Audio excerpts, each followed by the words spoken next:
Sledeča oddaja je bila posneta s pomočjo prijateljev in sodelavcev misionarske skupine Joyce Meyer. Koliko izmed vas je zapravilo preveč svojega življenja s tem, da ste se jezili? Ali vam je to kaj pomagalo? Ali vam je vsaj malo pomagalo? Tudi vaših sovražnikov ni spremenilo, kaj ne da?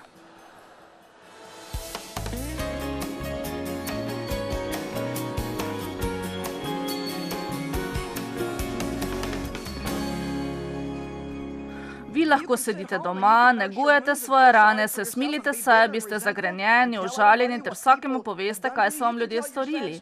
Vi lahko pripovedujete svojo zgodbo do drugega Kristusovega prihoda, vendar boste le še bolj in bolj bedni, ne bo nobenega dobrega sadu. Lahko pa povrnete osebi, ki si to zares zasluži, in to je hudič. Tako, da delate dobro vsakemu, ki ga srečate. Ali vidite razliko? Veste, jaz vam bom sedaj v eni uri povedala to, za kar sem porabila 25 let, da sem se naučila.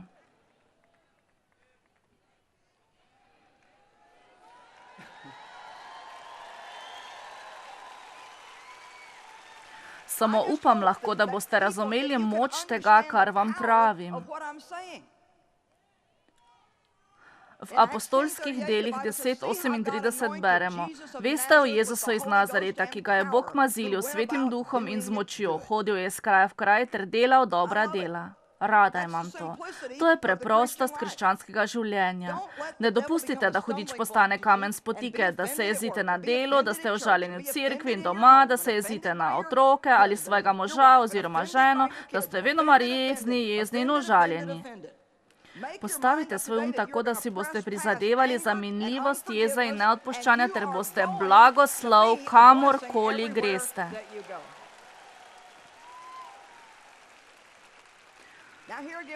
Ponovno se povrnemo k občutkom. Veš, Joyce, jaz si ne morem pomagati glede tega, kako se počutim.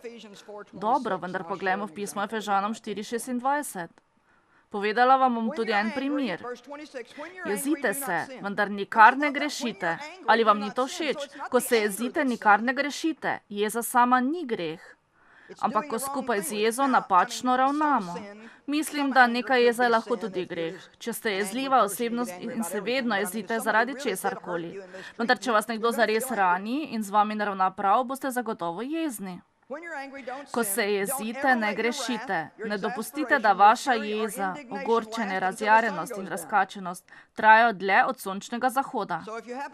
Če se zjutraj razjezite, imate na razpolago ves dan, da na tem delate. Vendar če se to zgodi le pol ure pred spanjem, je veliko težje.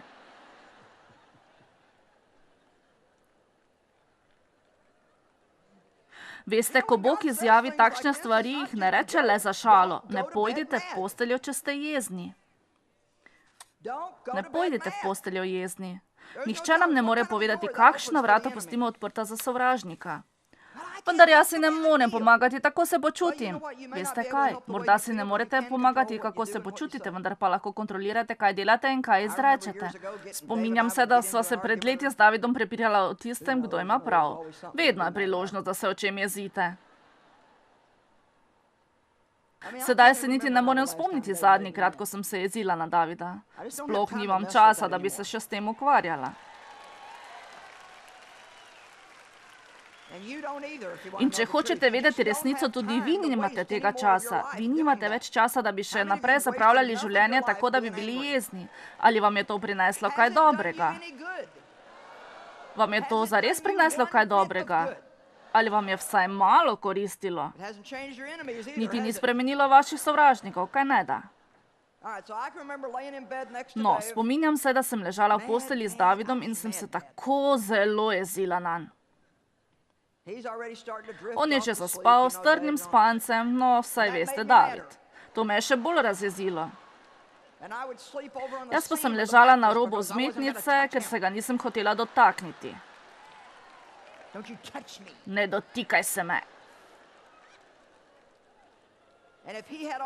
Če pa je imel vso odejo zase, sem ležala tam in zmrzovala, ker ga nisem hotela prositi za odejo. Naj vas sedaj nekaj vprašam.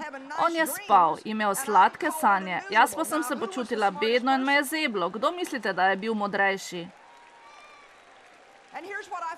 To sem spoznala, ko sem se začela učiti te stvari, še posebej, ko sem se učila, da jaz nadzorujem svoja čustva in nisem dopustila, da čustva vladajo meni.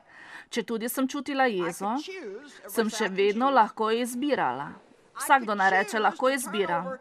Jaz lahko izberem, da se obrnem k njemu in se stisnem k njegovemu hrbtu.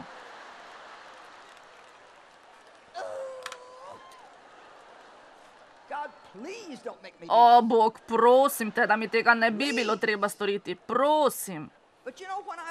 Vendar veste, ko sem to uspela storiti, je bilo v meni takšno olajšanje. Vi ste tako olajšani, ko napravite prave stvari. Tako težko breme je, ko v svoji notranjosti veste, da ste ravnali nespametno, da ste trmasti, uporniški in živite glede na svoja čustva. Vi lahko molite za kogarkoli, ne da bi čutili tako. Ko sem včasih molila za svoje sovražnike, da bi bili blagoslovljeni, sem morala Bogu najprej povedati, da niti ne želim, da bi sploh obstajali, vendar bom kljub temu molila zanje. Zato, ker je v meni del, ki hoče njihov obstoj, in del mene je, ki si tega ne želi. To je duh in meso. Vendar sem se odločila in postavila svoj Pismo Kološanom 3. poglavje pravi: postavite svoj in ga obdržite. Mislim napisati knjigo s naslovom Odločite se in si ne premislite. Mislim, da je naša težava v tem, da napravimo dobre odločitve, vendar kakor hitro nas to prizadene, je kaj za nas neprijetno ali pa traja preveč časa, si premislimo in zapravimo celo življenje za to, da hodimo neumno okrog ene in iste gore. Amen. Veste zakaj? Kajti ko pride nadloga, se ne bojujemo proti nadlogi. Ko se jezite, ne grešite, ne dopustite, da sonce zaide nad vašo jezo. V 27. vrstici beremo: ne dajajte prostora hudiču. Ne dajajte mu takšne priložnosti. Ko ste jezni. Ko sem sama jezna, je vse, kar storim, da v našem življenju odprem vrata našemu sovražniku. Ali lahko vsakdo pritrdi z amen? V pregovorih 29.11 Sveto pismo govori: norec pokaže vso svojo jezo, modri pa jo zadržuje in kroti. Torej, mi se ne moremo ravnati po svoji jezi. Vendar to ne pomeni, da jo le potlačite. Moramo se naučiti, kako z njo pravilno ravnati. Zato je prva stvar, ki jo moramo storiti, da o tem govorimo z Bogom. Bog, jezen sem, to me zares boli. Vendar Bog, zaupam ti, da boš poskrbel za dane okoliščine. Jaz pa se hočem obnašati tako, kot ti pričakuješ, da se obnašam. Če morate, se zaprite v svojo sobo in ne stopite ven, dokler ne boste imeli zagotovila od Boga. Potem boste lahko šli ven in se obnašali tako, kot Bog od vas pričakuje. Ko ste jezni, razočarani, zamrljivi in se s temi občutki ne ukvarjate, se v vas kopičijo, so še vedno živi in pridejo na površje v neki drugi obliki ob nepravem času. Kristjani, religiozni ljudje so včasih zelo dobri v pretvarjanju, da niso jezni. Ker mislijo, da je jeza greh in tako niti nočejo priznati, da čutijo v sebi jezo. Ravnajo tako, kot da je vse v redu, vendar se kuha v njihovi notranjosti. Tudi Jezus je rekel farizejem: vi ste kakor pobeljeni grobovi, polni mrtvih kosti. Sprašujem se, kako bi danes ljudje to sprejeli, če bi s tem začela svoje predavanje. Mogoče vam pravim približno nekaj takšnega, vendar sem malo bolj prijazna. Veste, naše resnično življenje obstaja v nas, ni to, kar hlinimo pred drugimi. Resnično življenje je to, kar se dogaja v naši notranjosti, naši nagibi, misli in drže. Jaz se lahko pretvarjam, kakor hočem, da sem najbolj sveta v celi soseščini, vendar če je moje srce polno zagrenjenosti in zamrljivosti, potem ne ugajam Bogu in bo na nek način prišlo na plano. Lahko se pokaže kot depresija, lahko se pokaže kot odvisnost od nekaterih stvari, pa naj bo preveliki potrošnji denarja ali pa preveliki količini hrane. Kaže se v različnih stvareh in težavah, ki jih imajo ljudje današnjega časa, Korenina vsega je, da so globoko v sebi jezni. Lahko se celo jezite na svoje življenje, kako se je obrnilo. To v mojem življenju ni fair. Poskušal sem to, poskušal sem ono, nič ni v redu. Najslabša stvar, ki jo lahko storite na tem svetu, je, da se jezite. Rekli boste, ampak me boli. Vem, vendar če boste storili to, kar je prav, vam bo Bog prinesel povračilo in nagrado. Zaradi tega sem si zadnjič toliko prizadevala, da bi prišla do točke, ko Bog poplača te, ki ga z vso prizadevnostjo iščejo. Tokrat ste slišali mnogo dobrih stvari. Če boste šli domov in delali na njih, si boste prislužili nagrado, ki bo prav pred nosom. Mi moramo pomagati izgrajevati svet in ne, da ga samo prejemamo v posest. Nekateri izmed vas bi morali danes opustiti tukaj svojo užaljenost in zagrenjenost. Morate se jo otresti in opustiti. Morate začeti moliti za ljudi, na katere ste jezni. Nehajte o njih grdo govoriti. Zadela sem šibko točko. Dajte no. Bolj, ko govorite o tem in mislite na to, bolj, ko govorite in premišljujete, bolj boste v sebi razdraženi.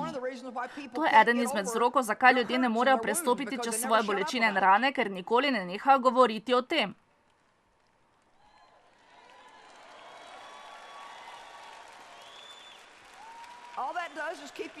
Od tega boste samo razdraženi. Če boste govorili o svojih problemih, si zagotovite, da to delate z namenom. Sama govorim o stvarih, ki so se mi zgodile, vendar to delam zato, da pomagam ljudem. Nikar ne počnite tega, če ste v sebi zagrenjeni, razžaloščeni ali jezni. Najprej poglejte svoje čustva. Osredotočite se na jezo. Mislite logično.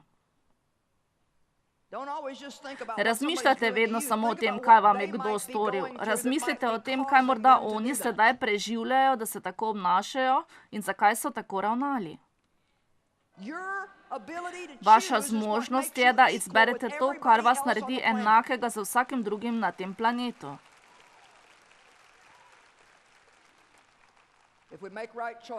Če napravimo prave odločitve, bomo končno prišli do pravih rezultatov.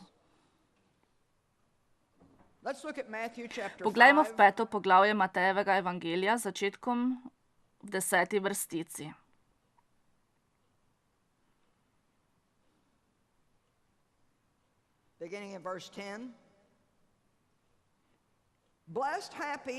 Blagoslovljeni, srečni, zavidanja vredni v duhovnem razcvetu so tisti, ki so ponovno rojeni otroci od Boga, ter se veselijo in najdejo zadovoljstvo v Božji naklonjenosti in odrešitvi. To je precej dolga razlaga, vendar v osnovi pravi, da ste blagoslovljeni, ne glede na končni položaj, ne glede na pogoje, kadar vas preganjajo in vi delate tisto, kar je prav. Zagotovo sedaj ne ploskate. Vem. To je nekaj takšnega, kar ne moremo sprejeti. Ko počnete, kar je prav in drugi ne ravnajo prav z vami, ste blagoslovljeni. Mi tega ne moremo niti dojeti. To je nekaj takšnega, da ne morem najti primernega prostora, kamor bi to ustrezalo. Bog je to vedel, zato nam je še enkrat ponovil. V 11. vrstici pravi, blagoslovljeni, srečni in zavidanja vredni v duhovnem razcvetu in to ne glede na končni izid, ko vas ljudje zametujejo in preganjajo ter govorijo vse vrste lažnive hudobne stvari zoper vas zaradi mojega imena ali pa zaradi tega, ker mi želite služiti. Veste, mogoče ljudje ne bodo lepo ravnali z vami zaradi tega, ker ste kristjani, ampak zaradi tega, ker hudič dela po njih in vas poskuša preganjati. In hudič vas želi odvrniti od vašega napredovanja.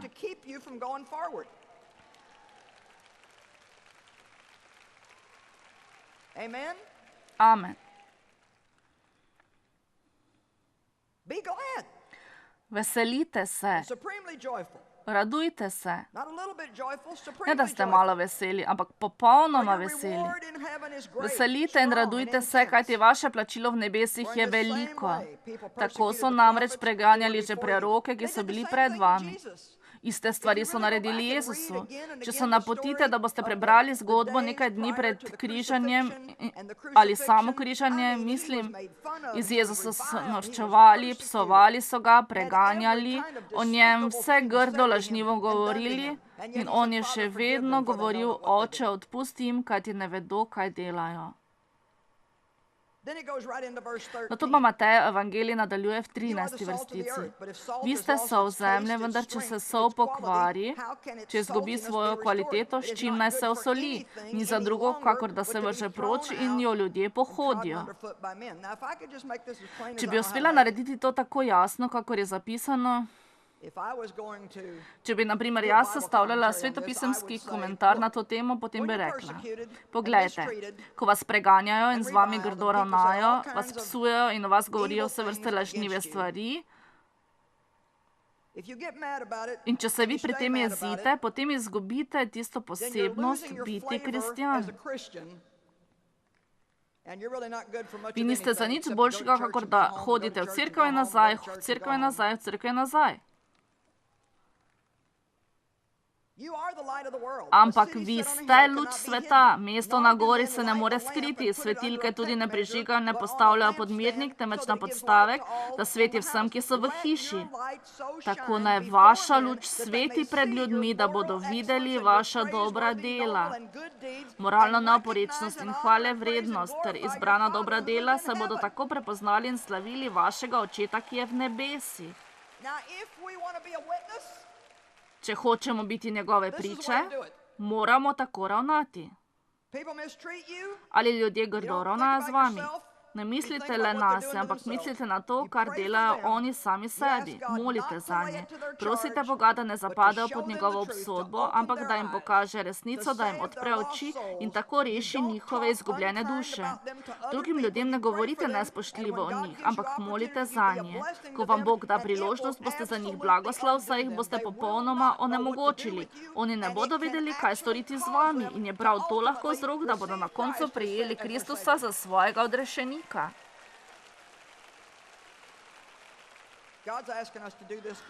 Bog želi, da to storimo zanj, zaradi njegovega kraljestva. Ali lahko danes komu odpustite zaradi Božjega kraljestva? Ali lahko opustite nekatere stvari prav tukaj? Potem pa to začnete vaditi na enem izmed področji vašega življenja.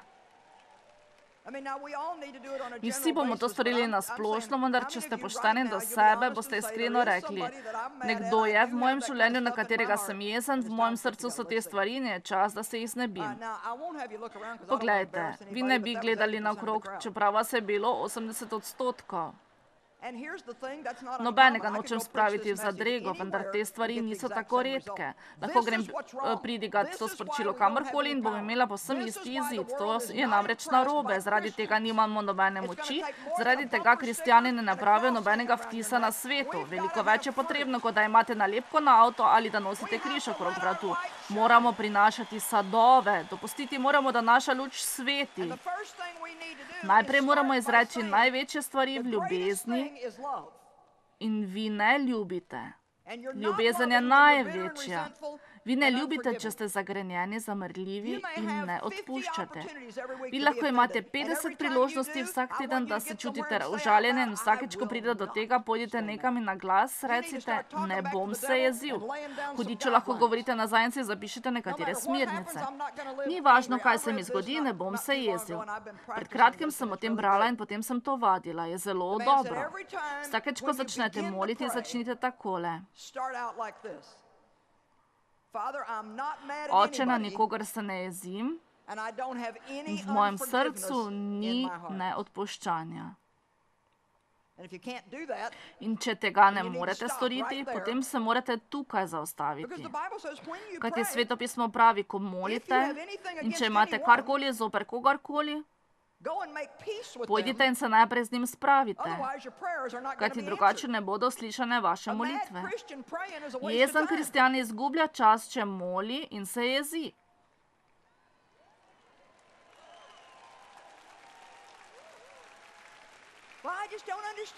Ne morem razumeti, zakaj Bog ne usliši mojih molitev.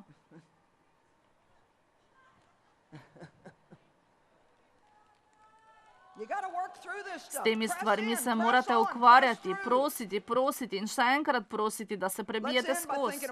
Za konec pomislimo na Joba. Job je imel največje težave, ki jih kdo lahko ima. Njegova žena mu je rekla, da bi moral samo umreti, prekleti Boga in umreti. Koliko izmed vas je veselih, da niste poročani s takšno ženo? Zelo težko je, ko potrebujete spodbudo, kot še nikoli, in ljudje okrog vas tega nič ne razumejo.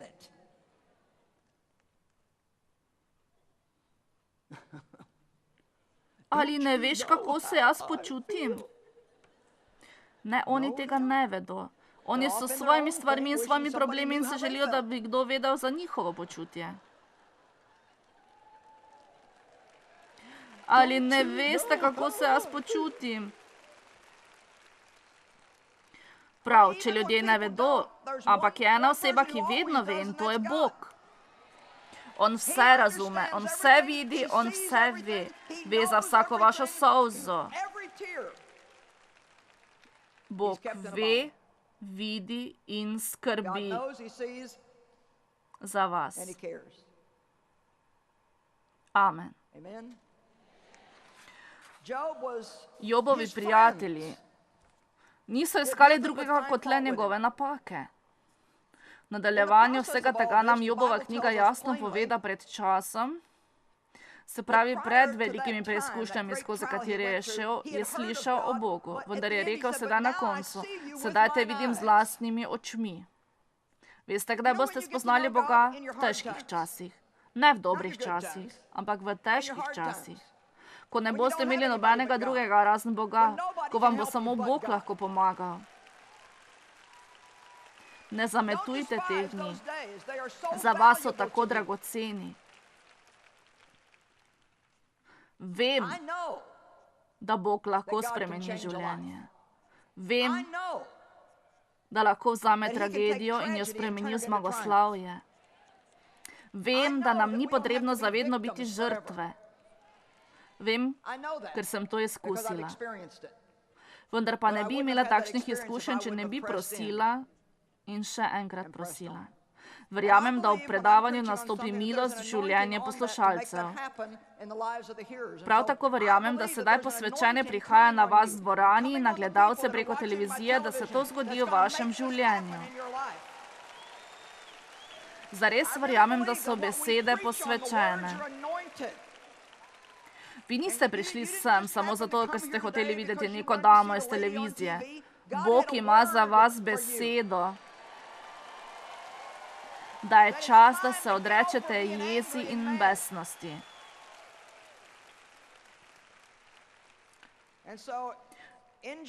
V Jobovi knjigi 42, 8 do 10 vrstica, upam, da bomo doživeli prodornost tega odlomka. Morali bi znova prebrati Jobove bolečine.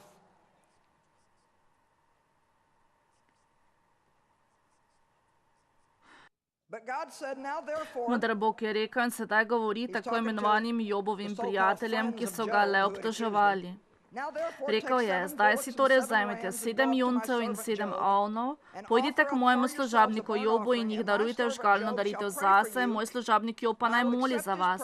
Le zaradi njega vam ne bom poplačal po vaši neumnosti, kajti o meni niste govorili prav kot moj služabnik Job. Sedaj pojdite, vi veste, da so v stari zavezi morali darovati živalske daritve. Vi pojdite in storite to in to in to in Job, ki je moj služabnik, bo molil za vas, da ne boste poplačeni po svojih neumnih delih. Nato v naslednji vrstici nadaljuje. Tedaj so šli Elijafaz Temanejec, Baldad Suhejec in Sofar Namatejec, kakšno olajšanje, da imamo danes drugačna imena. In so storili, kakor jim je ukazal Gospod. To bi morali videti. In Gospod se ozrl na Joba, sprejel je njegove molitve. Ali ste pripravljeni na finale? Potem, ko je Job molil za svoje sovražnike, ki so z njim tako neverjetno grdo ravnali, In Gospod je obrnil Jobovo usodo, ko je prosil za svoje prijatelje, in Gospod je dvakratno povrnil Jobu vse, kar je imel prej.